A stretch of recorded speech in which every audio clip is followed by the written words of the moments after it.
ಮಹಾದೇವಿ ಅಮ್ಮ ಶ್ರೀ ಚಕ್ರವಾಸಿನಿ ಮಹಾದೇವಿ ಅಮ್ಮ ಶ್ರೀ ಸಿಂಹವಾಹಿನಿ ಸಿಂಧೂರಾರುಣ ವಿಗ್ರಹ ತ್ರಿನಯನ ಮಾಣಿಕ್ಯ ಮೌಲಿ ಸ್ಫುರತ್ ತಾರಾನಾಯಕ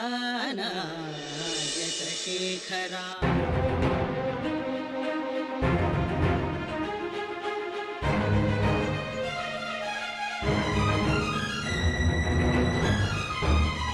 ನೋಡಿದ್ರಾ ಚಕ್ರಾಪುರಿನಲ್ಲಿ ಏನಾಗ್ತಿದೆ ಅಂತ? ಒಂದ್ ಕಡೆಗೆ ಶ್ರೀಚಕ್ರ ಕಳ್ತನ ಆಗಿದೆ, ಇನ್ನೊಂದ್ ಕಡೆ ಪಾಪ ಬಂಗಾರಿ ಮೇಲೆ ಅದ್ರ ಆರೋಪನ ಹೊರಿಸಿದ್ದಾರೆ. ಅವನನ್ನ ಜೈಲಿಗೆ ಹಾಕ್ಬಾರ್ದು.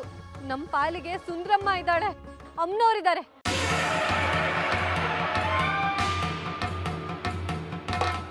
ಕೋಟ್ಯಂತ ರೂಪಾಯಿ ಬೆಲೆ ಬಾಳೋ ದೇವರು, ಅದನ್ನ ನಾವು ತಲೆ ಮೇಲೆ ಕರಗ ಹೊತ್ಕೊಂಡು ಹೋಗಿ ಮೈಯಾಡಿ ಜನಕ್ಕೆ ಕೊಡೋದೆ, ಕೋಟ್ಯಂತ ರೂಪಾಯಿ ಎಣಿಸ್ಕೊಳ್ಳೋದೆ. ಪಂಚೆ ಹೇಳು ಆಟೋ ರಾಜ. ಮೈಯಾಡಿ ಜನನಿಗೆ ವಿಷಯ ಮುಟ್ಟಿಸಿದ್ದೆ, ಅವನಿಂದ ನಮ್ಗೆ ಉತ್ತರ ಬಂದಿದೆ. ಏನಂತ? ಆ ವಿಗ್ರಹನ ನೀವಿಬ್ಬರು ತಗೊಂಡು ಸೀದಾ ನನ್ನ ಹತ್ರ ಬನ್ನಿ, ನನ್ನ ಕೈಗೆ ವಿಗ್ರಹ ಕೊಡಿ, ನಿಮ್ಮ ಕೈಯಲ್ಲಿ ಹಣದ ಪೆಟ್ಟಿಗೆ ತಗೊಂಡು ಹೋಗಿ ಅಂತ. ಹಾ ಗಣೇಶನ ಜೊತೆ ಇಲ್ಲಿಗೂ ಪೂಜೆ ಅಂದಾಗೆ ನಾನು ನಿನ್ನ ಜೊತೆ ಸೇರಿಕೊಂಡು ಶ್ರೀಮಂತ ಆಗ್ತೀನಿ ಕಣೋ.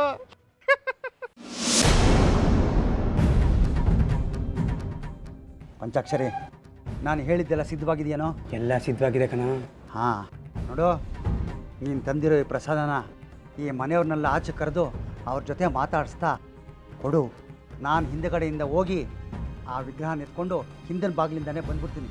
ಅದೆಲ್ಲ ಸರಿ ಕಣೋ, ಆದರೆ ಈಗ ನಾನು ಮಾಡ್ತಿರೋ ಕೆಲಸದಲ್ಲಿ ಸ್ವಲ್ಪ ಅಪಾಯ ಜಾಸ್ತಿ, ಪಾಲು ಜಾಸ್ತಿ. ಹಾಗಾಗಿ ಬರೋ ಪಾಲಲ್ಲಿ ನನಗೆ ಸ್ವಲ್ಪ ಜಾಸ್ತಿ ಕೊಟ್ಬಿಡ್ಬೇಕಪ್ಪ ನೀನು. ಓಹೋ, ಅಂಥ ಪ್ರಾಣ ಹೋಗೋ ಕೆಲಸ ಏನಪ್ಪ ನಿಂದು ಇದರಲ್ಲಿ? ನಿಜ ಹೇಳಬೇಕು ಅಂದರೆ ನಿನಗೆ ಪಾಲೇ ಕೊಡಬಾರ್ದು, ನಾನು ತಗೋಬೇಕು ಪೂರ್ತಿ. ನೀನು ಕೆಲಸಗಾರನಾಗಿ ಮಾತ್ರ ಕೆಲಸ ಮಾಡ್ತಾಯಿದ್ದೀನಿ ಅಂತ ನಿಂಗೆ ಕೂಲಿ ಕೊಡಬೇಕಾಗಿತ್ತು.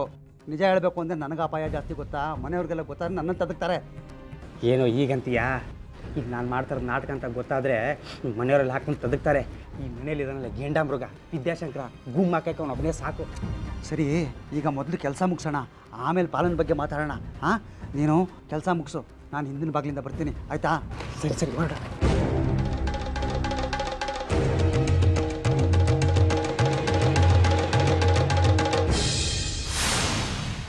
ಬಂಗಾರಿ, ಈಗ ನಾನು ಹೇಳ್ದಾಗ ಕೇಳ್ತೀಯಾ? ಹೇಳು. ನಾನು ಏನೇ ಮಾಡಿದ್ರು ಕೊನೆಗೆ ನನ್ನ ಕಡೆನೇ ತಿರ್ಕೊಳ್ಳುತ್ತೆ. ನೀನು ಹೇಳಿದ್ದಾದ್ರೂ ಕೇಳ್ತೀನಿ. ಒಂದ್ಸಲ ಪೊಲೀಸ್ನವ್ರು ನಿನ್ನ ಇಲ್ಲಿಂದ ಕರ್ಕೊಂಡು ಹೋದ್ರು ಅಂದರೆ ಆಮೇಲೆ ಬಿಡಿಸ್ಕೊಳ್ಳೋದಕ್ಕೆ ಆಗೋದಿಲ್ಲ, ಬೇಡಿ ಹಾಕ್ಬಿಡ್ತಾರೆ.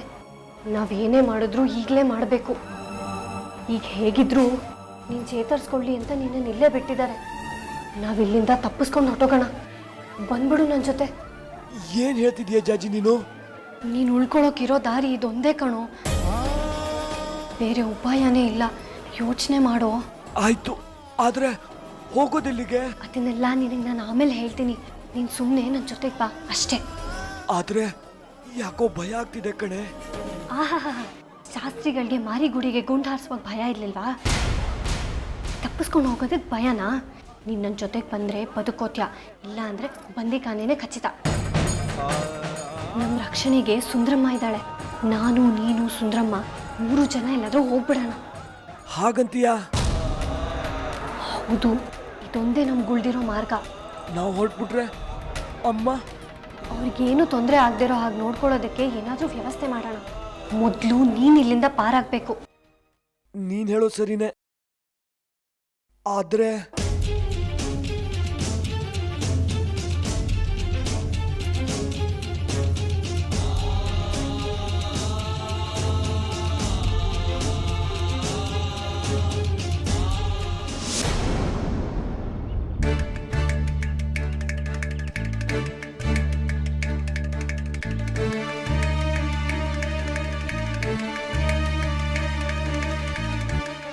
ಯಾರಿದ್ದೀರಿ ಮನೇಲಿ?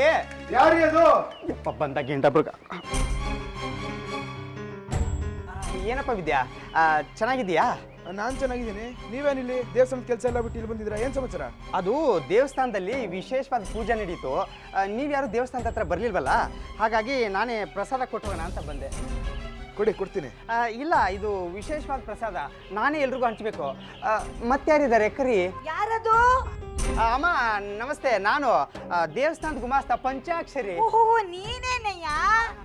ಅಲ್ಲಿ ಶ್ರೀಚಕ್ರ ಕಳ್ತನವಾಗಿ ವಿಚಾರಣೆ ನಡೀತಿದ್ಯಂತೆ. ನೀನು ಅಲ್ಲಿದ್ರೆ ಬೆಬ್ಬೆ ಅಂದ್ರೂ ಸಿಗಾಕೊಂಡ್ಬಿಡ್ತೀನಿ ಅಂತ ಹೆದರ್ಕೊಂಡು ಬಚ್ಚಿಟ್ಕೊಳಕ್ಕೆ ನಮ್ಮನೆಗೆ ಓಡ್ ಬಂದಿದೀಯಾ? ಹಾಗೇನಿಲ್ಲ ತಾಯಿ, ಅದು ಶ್ರೀಚಕ್ರ ಬೇಗ ಸಿಗಲಿ ಅಂತ ದೇವಸ್ಥಾನದಲ್ಲಿ ವಿಶೇಷ ಪೂಜೆ ಮಾಡಿದ್ರು. ದೇವಸ್ಥಾನ ಕಡೆ ಯಾರೂ ಬರ್ತಾನೆ ಇಲ್ಲ ನೋಡಿ, ಹಾಗಾಗಿ ಮಂಡಳಿಯರು ನಿರ್ಧಾರ ಮಾಡಿದ್ದಾರೆ ದೇವಸ್ಥಾನ ಸಿಬ್ಬಂದಿಗಳೇ ಮನೆ ಮನೆಗೆ ಹೋಗ್ಬಿಟ್ಟು ಪ್ರಸಾದನ ಹಂಚಬೇಕು ಅಂತ. ಹಾಗಾಗಿ ನಾನು ಬಂದೆ ಅಷ್ಟೇ. ಏನು ಪಂಚಾಕ್ಷರಿಗಳೇ, ನಮ್ಮ ಮಗಳು ಜಾಜಿನ ತುಂಬ ಗೋಳಿಕೋತಿರಂತ ನೀವು? ಹಾಗೆ ಹೇಳಿದ್ಲ? ನಾನು ಯಾಕೆ ತಾಯಿ ಅವಳನ್ನ ಗೋಳು ಹೊಯ್ಕೊಳ್ಳಿ, ಅದು ಕೆಲಸದ ಒತ್ತಡ ನೋಡಿ, ನಿಮಗೂ ಗೊತ್ತು. ಮಾತಿನ ಬರದಲ್ಲಿ ಒಂದೆರಡು ಮಾತು ಗಟ್ಟಿಯಾಗಿ ಮಾತಾಡಿರ್ಬೇಕು ಅಷ್ಟೇ, ಅದನ್ನ ಬಿಟ್ಟು ನಾನು ಏನೂ ಅಂದಿಲ್ಲ. ಯಾರು ಇಲ್ವೇ ಮತ್ತೆ? ಇನ್ಯಾರು ಇರಬೇಕಪ್ಪ, ನೀನು ಬಂದಿದ್ಯಾ ಅಂತ ಮನಮಂದಿ ಎಲ್ಲ ಬಾಗಿಲಲ್ಲೇ ನಿಂತಿದ್ದೀವಿ. ನೀನೇನು ಬಂದಿದ್ದು? ಅದು ದೇವಸ್ಥಾನದಲ್ಲಿ ವಿಶೇಷ ಪೂಜೆ ಆಯಿತು, ಅದಕ್ಕೆ ಪ್ರಸಾದ ಕೊಡೋಣ ಅಂತ ಬಂದೆ. ವಿಶೇಷ ಪೂಜೆನಾ? ಹಾಗೇನಾದರೂ ಇದ್ದಿದ್ರೆ ಅದರ ಪ್ರಸಾದ ನಾನೇ ಮಾಡಬೇಕಾಗಿತ್ತು. ಈ ಪ್ರಸಾದನ ಯಾರು ಮಾಡಿದ್ರು? ಅದು ಏನಾಯಿತು ಅಂತಂದರೆ, ಈ ಶ್ರೀಚಕ್ರ ಕಾಣೆ ಆದಾಗಿಂದ ದೇವಸ್ಥಾನದಲ್ಲಿ ನಿಮಿಷಕ್ಕೊಂದ್ಸರಿ ವಿಶೇಷ ಪೂಜೆ ನಡೀತಾನೆ ಇದೆ. ಅದು ಅಲ್ಲದೆ ನೀನು ಸಂಸಾರ ಇರೋನು, ಮಕ್ಕಳು ಮರಿ ಇರೋನು, ನಿನಗೆ ಯಾಕೆ ತೊಂದರೆ ಕೊಡಬೇಕು ಅಂತ ಹೀಗೆ ಮಾಡಿದ್ವಿ. ಅದು ಅಲ್ಲದೆ ಯಾರೋ ಭಕ್ತಾದಿಗಳು ಪ್ರಸಾದನ ಮಾಡಿಕೊಂಡೇ ತೊಗೊಂಬಂದಿದ್ರು. ದೇವಸ್ಥಾನದ ಮಂಡಳಿಯವರು ಮನೆ ಮನೆಗೆ ಹೋಗ್ಬಿಟ್ಟು ಕೊಟ್ಟು ಬನ್ನಿ ಅಂತ ಹೇಳಿದ್ರು, ಅದಕ್ಕೆ ನಾನೇ ಬಂದೆ. ಎಲ್ಲಿ ಶಂಕರ ಶಾಸ್ತ್ರಿಗಳು ಕಾಣಿಸ್ತಾ ಇಲ್ಲ? ಕರೀರಿ ಅವ್ರನ್ನು. ಅವರು ಮನೆಯಲ್ಲಿಲ್ಲ.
ವಿಷಯ ಏನಾಯ್ತು? ವಿರೂಪಾಕ್ಷ ಶಾಸ್ತ್ರಿಗಳು ಹೇಗಿದ್ದಾರೆ? ಮುಂದೆ ಹೇಗೆ? ಅದು ಶ್ರೀಚಕ್ರದ ಬಗ್ಗೆ ಏನೂ ಗೊತ್ತಾಗಿಲ್ಲ ಅಮ್ಮ. ವಿರೂಪಾಕ್ಷ ಶಾಸ್ತ್ರಿಗಳು ಮೌನ ಧರಿಸ್ಬಿಟ್ಟಿದ್ದಾರೆ. ಮುಂದೆ ಏನು ಮಾಡಬೇಕು ಅಂತ ನಮಗೂ ಗೊತ್ತಾಗ್ತಾ ಇಲ್ಲ.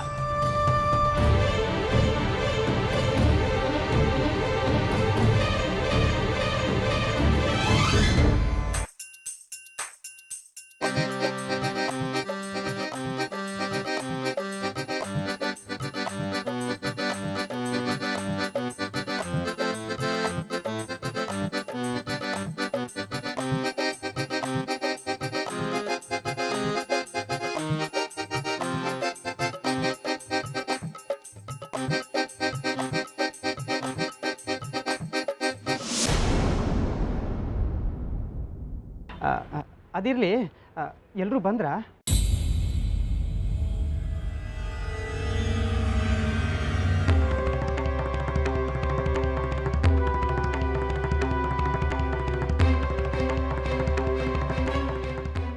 ಜಗ್ಗಿ ಹೆಂಡತಿ ಸುನೀತಾನು ಇಲ್ಲೇ ಇರಬೇಕಲ್ಲ, ಕರೀರಿ ಅವ್ರನ್ನು. ಒಟ್ಟಿಗೆ ಪ್ರಸಾದ ಕೊಟ್ಟು ಹೋಗ್ಬಿಡ್ತೀನಿ. ಇಲ್ಲಾಂದರೆ ಇಷ್ಟೆಲ್ಲ ನಡೆದಿದ್ದು ಮತ್ತೆ ಅವ್ರಿಗೊಂದು ಸರಿ ಹೇಳ್ಬೇಕಾಗತ್ತೆ. ಬಂದ್ರಾ? ಆಮೇಲೆ ಎಲ್ಲರೂ ಇದ್ದೀರಾ? ಜಾಜಿಯಲ್ಲಿ ಕಾಣಿಸ್ತಾ ಇಲ್ವಲ್ಲ? ಅವಳು ಮನೇಲಿಲ್ಲ. ಅದೇನು ಪ್ರಸಾದ ಇದೆಯೋ ಕೊಟ್ಟು ಹೋಗೋ. ಏನು ಜನಗಣತಿ ತಗೋತಿದ್ಯಾ? ಹೌದಾ, ಬರ್ರಿ ಬಿಡಿ, ನಿಧಾನಕ್ಕೆ ಬರಲಿ.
ಅಪ್ಪ ಹೇಳ್ತಿದ್ರಲ್ಲಮ್ಮ, ಶ್ರೀಚಕ್ರದ ಬಗ್ಗೆ ಯೋಚನೆ ಬಿಡಿ, ಅದು ಸುರಕ್ಷಿತವಾಗಿದೆ, ವಾಪಸ್ ಬಂದೇ ಬರುತ್ತೆ, ಎಲ್ಲೋ ಅಡಕ್ಕೊಂಡಿದೆ ಅಂತ.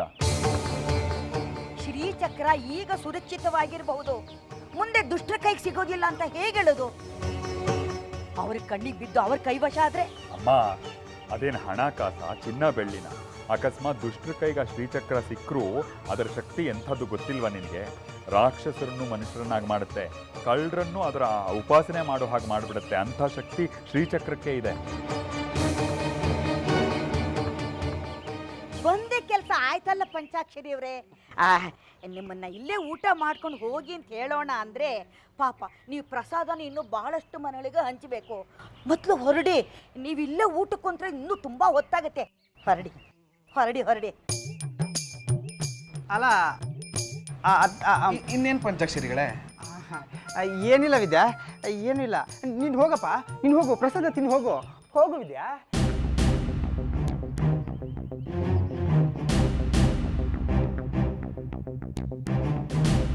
ಅಯ್ಯಯ್ಯೋ, ಇವರೆಲ್ಲ ಒಳಗಡೆ ಹೊರಟೋದ್ರು. ಜಗ್ಗಿ ಹಿತ್ತಲ ಬಾಗಿಲಿಂದ ಬರ್ತೀನಿ ಅಂತ ಹೇಳಿದ್ದ, ಅವನು ಬಂದಿಲ್ಲ. ಏನಾಗುತ್ತೆ?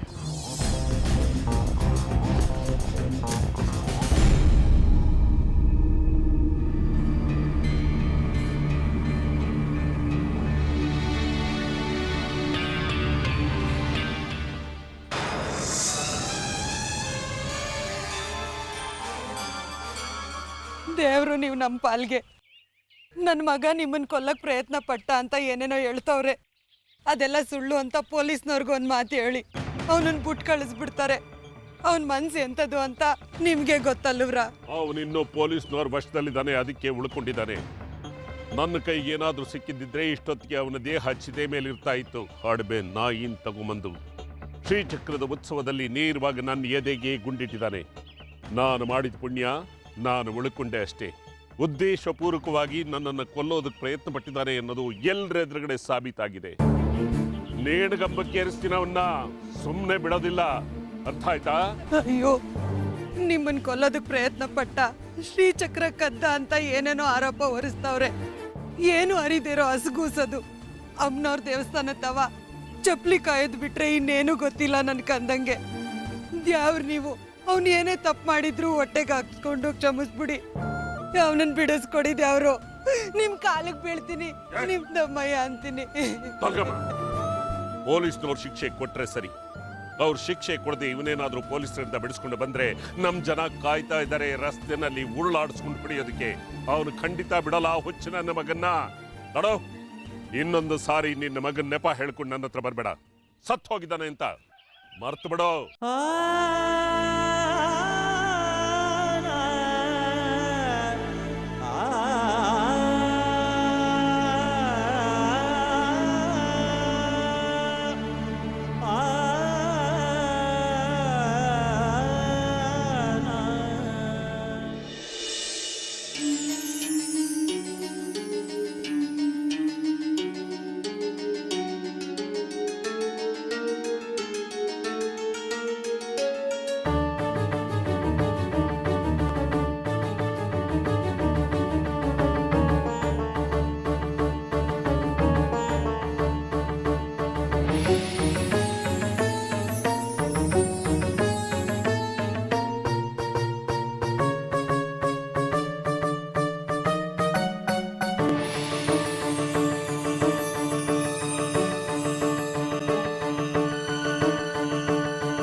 ಏನಿದು?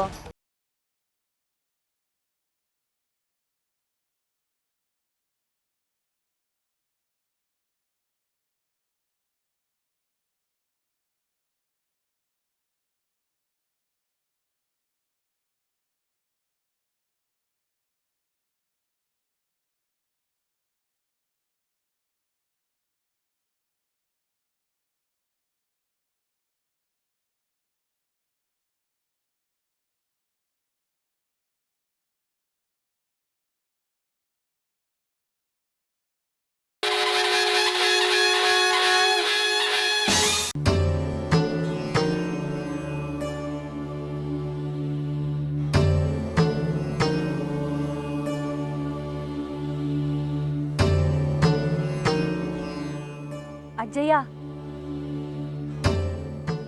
ನನಗೊಂದು ಜವಾಬ್ದಾರಿ ಇದೆ. ಹೇಳು ಮಗು, ಏನದು? ನನಗೆ ಸಿಕ್ಕಿರೋ ಸುಂದ್ರಮ್ಮನ್ನ ತಗೊಂಡು ಬೇರೆ ಊರಿಗೆ ಹೋಗ್ಬೇಕು.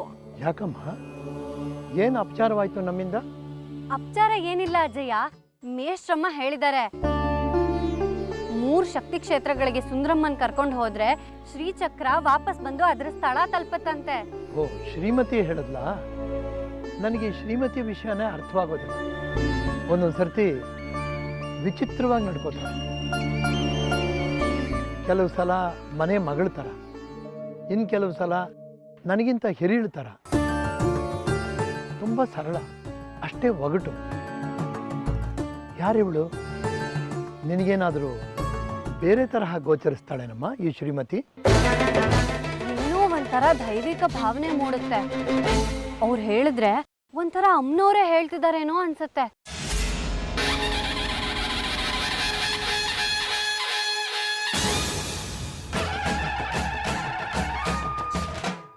ಎಲ್ಲಿಗೆ ಅಂತ ಹೋಗ್ತೀಯ? ನಿನಗೆಲ್ಲೂ ಸಮಯನೂ ಇಲ್ಲ, ಜಾಗನೂ ಇಲ್ಲ. ನೀನು ಎಲ್ಲೇ ಹೋದ್ರೂ ನಿನ್ನತ್ರ ಇರೋ ವಿಗ್ರಹನ ಕಿತ್ಕೊಳ್ಳೋದಕ್ಕೆ ದುಷ್ಟರು ಕಾಯ್ತಾ ಇದ್ದಾರೆ. ಶ್ರೀಚಕ್ರ ಅದರ ಪೀಠ ತಲುಪಬೇಕಾಗಿರೋ ಸಮಯ ಮೀರೋಗಿದೆ. ನೀನೀಗ 3 ಧರ್ಮಕ್ಷೇತ್ರಗಳಿಗೆ ಹೋಗಬೇಕು. ಅವೆಲ್ಲ ಶಕ್ತಿ ಕ್ಷೇತ್ರಗಳು. ಆ ಸನ್ನಿಧಾನಗಳಿಗೆ ಸುಂದ್ರಮ್ಮನ್ನ ಕರ್ಕೊಂಡು ಹೋಗಬೇಕು. ಪ್ರತಿ ಸನ್ನಿಧಾನದಲ್ಲಿ ಅವಳಿಗೆ ಶಕ್ತಿಗಳ ಆಹ್ವಾಹನೆ ಆಗತ್ತೆ. ನಂತರ ಸುಂದ್ರಮ್ಮನ್ನ ಚಕ್ರಾಪುರಿಗೆ ತಂದು ಶ್ರೀಚಕ್ರ ಪೀಠದ ಮೇಲೆ ಪ್ರತಿಷ್ಠಾಪನೆ ಮಾಡಿಸ್ಬೇಕು. ಅದನ್ನ ನಿನ್ನ ಶಂಕರಜ್ಜ ಮಾಡ್ತಾರೆ. ನೀನೀಗ ತಕ್ಷಣ ಎಲ್ಲ ಸಿದ್ಧತೆಗಳನ್ನ ಮಾಡಿಕೊಂಡು ಹೊರಡಬೇಕು. ಅದು ಬಿಟ್ರೆ ದೀಪ ಮಾರೋ ಶ್ರೀಮತಿ ಅವರು. ಬರೀ ದೀಪ ಮಾರೋಳಿಗೆ ಇಷ್ಟೆಲ್ಲ ಹೇಗೆ ಗೊತ್ತಾಗುತ್ತೆ? ಕೇಳಿದ ಪ್ರಶ್ನೆಗೆ ನೇರವಾಗಿ ಉತ್ತರ ಕೊಡಲ್ಲ. ಇವಳೇನು ಅವಧೂತ್ಲ ಅನಿಸುತ್ತೆ ಒಂದೊಂದ್ಸಲ. ಅದು ಏನೇ ಇರಲಿ, ಶ್ರೀಮತಿ ಹೇಳಿದ್ದಾರೆ ಅಂದರೆ ಅದಕ್ಕೊಂದು ಬಲವಾದ ಕಾರಣ, ಅರ್ಥ ಇದ್ದೇ ಇರುತ್ತೆ. ನೀನು ಹೋಗ್ಬಾ. ನೀನು ಹೋಗಿ ಬರೋದಕ್ಕೆ ಬೇಕಾದ ವ್ಯವಸ್ಥೆ ನಾನು ಮಾಡ್ತೀನಿ. ಆದ್ರೆ ಮನೆಯಲ್ಲಿ ನಾನು ಹೋಗೋದಕ್ಕೆ ಒಪ್ಪದೇ ಇದ್ರೆ ಏನ್ ಮಾಡೋದು ಅಜ್ಜಯ್ಯ? ನಾನಿದ್ದೀನಲ್ಲ, ನಾನು ಒಪ್ಪಿಸ್ತೀನಿ. ನೀನು ಚಿಂತೆ ಮಾಡಬೇಡ. ನೀನು ನಿನ್ನ ಸುಂದರಮ್ಮನ ಜೊತೆ ಹೋಗಿ ಬರೋದಕ್ಕೆ ವ್ಯವಸ್ಥೆ ಮಾಡ್ಕೊ. ಸಾಧ್ಯವಾದರೆ ಅಮ್ಮನವ್ರ ಕೃಪೆ ಇದ್ದರೆ ನಾನು ನಿನ್ನ ಜೊತೆ ಬರಬೇಕು ಅಂತ ಆ ತಾಯಿ ಆಜ್ಞಾಪಿಸಿದ್ರೆ ನಾನು ನಿನ್ನ ಜೊತೆ ಬರ್ತೀನಿ, ನಿನ್ನ ಕಾವಲಾಗಿ. ಸರಿ ಅಜ್ಜಯ್ಯ.